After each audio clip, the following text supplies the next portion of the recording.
বাংলা পক্ষ বলতেছে বাঙালি বাংলার মালিক, আমরা এখানে আমাদের বাড়ি ভাড়া দিতে আসিনি, আমরা আমাদের বাড়ির মালিকানা আচ্ছা মালিকানা ফেরত দিতে এসেছি।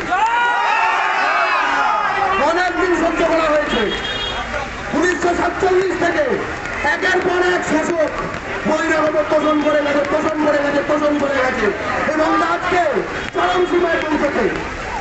আপনারা জানেন 2025 সালে এই বছর বাংলা পক্ষের 7 বছরের টানা আন্দোলনের ফলে ডাব্লিউবিসিএস বাংলা বাধ্যতামূলক করে গেজেট হল এবং প্রতিটি বাঙালি, প্রতিটি ভূমিপুত্র, এমনকি যারা বহুদিন ধরে